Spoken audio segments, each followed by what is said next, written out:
कविराज भूषण यांनी 105 अलंकारांनी सजवून 300 कवितांमधून शिवचरित्र कथन करणारा एक अद्भुत ग्रंथ शिवभूषण लिहून पूर्ण केला. आणि हा ग्रंथ लिहिण्याची जी प्रक्रिया आहे ती प्रक्रिया त्यांनी एका कवितेमधून सांगितलेली आहे. ही कविता इतकी सुंदर आहे.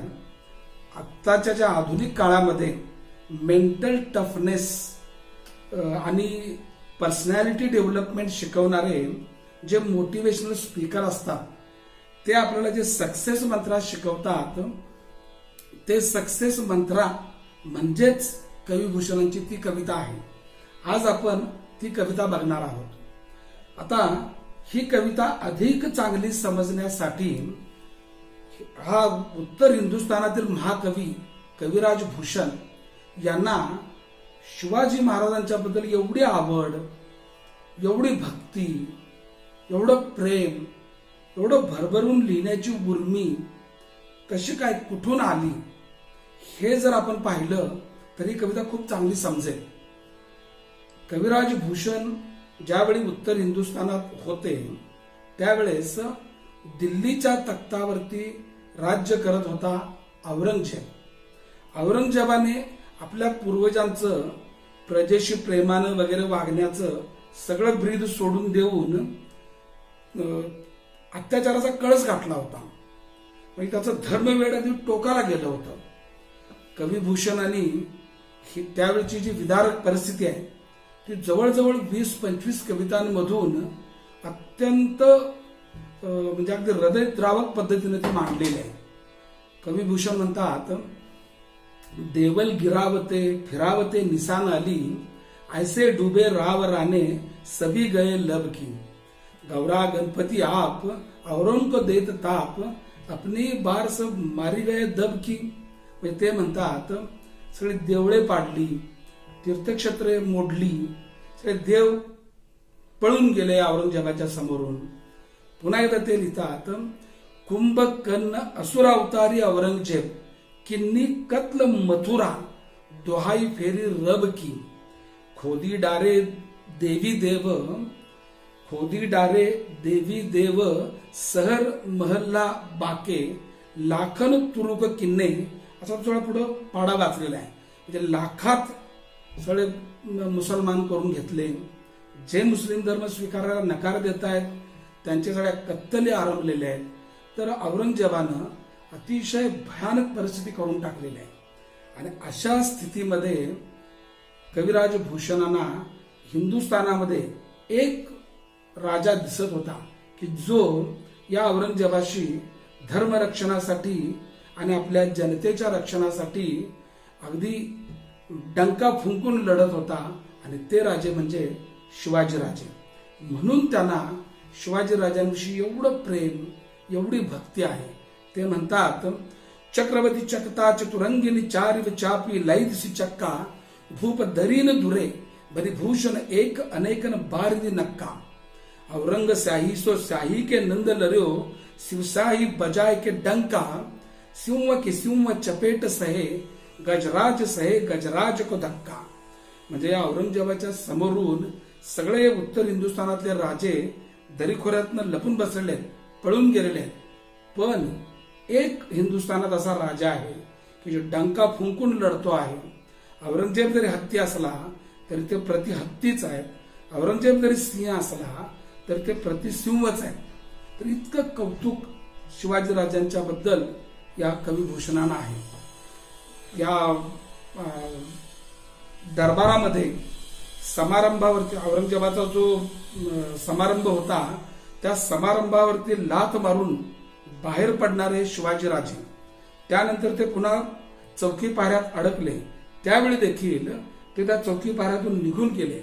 याचं एवढं भरभरून कौतुक केलेलं आहे कविराज भूषणांनी. ते म्हणतात, दारुण दुगुण दुर्योधन ते अवरंग, भूषण भनत जग राख्यो छल मडिके. म्हणजे अरे हा औरंगजेब दुर्योधनाची कपट आवृत्तीच आहे. याच्या चौकी पाहऱ्यातून राजातून निघून गेला. अरे काय म्हणावं, असं मी कुठं पाहिलेलं नाही जगात. ते म्हणतात तय जू दिवस लाख चौकी ते अकेलो आयो कढी के, म्हणजे एवढा लाख चौकी पायऱ्यातून हा राजा निघून जातो, हे काय आश्चर्य आहे म्हणायचं. म्हणून कविराज भूषणांना शिवाजी महाराजांच्याविषयी एवढी भक्ती आहे, एवढं प्रेम आहे, त्यांना भेटायची आवड, आतुरता निर्माण झालेली आहे. आणि म्हणून त्यांनी हा महान ग्रंथ त्यांच्यावरती सिद्ध केला. तो कोणत्या प्रक्रियेतून मी गेलो ते कथन करतायत. ते म्हणतायत कुल सुलंक चितकुटपती साहसशील समुद्र कविभूषण पदवी दई हृदय राम सुत रुद्र शिवचरित्र लकी यो भयो कविभूषण के चित्त भांति भांति भूषणी सो भूषित करो कवित्त सुकविन हु की कछु कृपा समुझी कविन को पंथ भूषण भूषणमय करत शिवभूषण शुभग्रंथ. फार फार सुंदर अर्थ आहे आणि सगळे सक्सेस मंत्रा ह्या कवितेत त्यांनी सांगितलेले आहेत. ते म्हणतायत कुल सुलंक चितकुटपती साहस्य समुद्र कविभूषण पदवी दई हृदय रामसुत रुद्र. याचा अर्थ असा की चित्रकुटाधिपती हृदयराम सोळंकी यांनी मला कविभूषण ही पदवी दिली. त्यांना म्हणायचं आहे की उत्तर हिंदुस्थानामध्ये मान सन्मान पदवी राजाच्या दरबारी माझं सगळं सुखानं चालू होतं. पण शिवचरित्र लकी यो भयो कविभूषण के चित्त, ते पहिला सक्सेस मंत्र इथं सांगतायत की मला शिवचरित्राची एवढी आवड निर्माण झाली, एवढी अनिवार्य ओढ लागली. आणि मोटिवेशनल स्पीकर देखील हे सांगतात की तुमचं जे ध्येय असेल त्या ध्येयाबद्दल तुमच्या अंतःकरणात अनिवार्य ओढ लागायला पाहिजे, अगदी टोकाचं प्रेम असायला पाहिजे, तरच ते ध्येय तुम्हाला सिद्ध होत असतं. शिवचरित्र लकी यो भयो कविभूषण के चित्त भांति भांति भूषणी सो भूषित करो कवित्त. हे भांति भांति भूषणी या कवितेमध्ये ते दुसरा सक्सेस मंत्र सांगतायत की मला कविभूषणला असं वाटू लागलं, अंतःकरणात वाटू लागलं की मी हे शिवाजी महाराजांचं जे काही चरित्र आहे ते शब्दालंकार अर्थालंकार याने मी सजवू शकतो. म्हणजे हा सक्सेस मंत्र असा आहे की तुम्हाला तुमच्या मनात असं वाटलं पाहिजे की मी या क्षेत्रात काही करू शकतो. तुमची जी सेल्फ इमेज म्हणतात, म्हणजे स्वतःविषयीचे विचार ते इतके आकाशा इतके मोठे पाहिजेत, तरच तुम्ही स्वतःविषयी तुमची प्रतिमा इतकी जबरदस्त पाहिजे, तुमचा सेल्फ कॉन्फिडन्स एवढा मोठा पाहिजे, तर तुम्ही एखादं भव्य दिव्य कार्य करू शकता, ते ध्येय तुम्हाला सिद्ध होऊ शकतं. याच्या पुढचा सक्सेस मंत्र असा आहे, ते म्हणतात सुकविन हु की कछु कृपा समुझी कविन को पंथ. सुकविन म्हणजे शिवाजी राजांचं चरित्र जाणणारे असे उत्तमोत्तम कवी मला गुरु करून घ्यायचे. हे कुठे मिळतील? तर हे गुरु आहेत शिवदरबारी रायगडावरती. तेव्हा मी त्या कवींना त्या गुरूंना भेटायला जायचं ठरवलं. शिवाजी महाराजांना भेटायला त्यांच्या दर्शनाला जायचं ठरवलं. म्हणजे इथे एक असा सक्सेस मंत्र आपल्याला समजतो की तुम्हाला जर तुमचं ध्येय साध्य करायचं असेल तर ते जिथं तुम्हाला ते गुरु भेटू शकतात तिथं तुम्ही गेलं पाहिजे. आणि त्या काळी उत्तर हिंदुस्थानातून दक्षिण हिंदुस्थानात जाणं म्हणजे तेवढी सोपी गोष्ट नव्हती. शेकडो मैलाचं अंतर त्यांना पार करायचं होतं. उत्तर हिंदुस्थानातून बाहेर पडताना हा हिंदू माणूस लाख चौक्या त्यांना तिथं झाडाझडती होणार होती आणि तिथं जिवंत राहण्याची शक्यता नव्हती. पुन्हा दक्षिणेत जरी आले तरी रायगड म्हणजे काय त्यावेळी अशी अवस्था नव्हती, आओ जाओ घर तुम्हारा.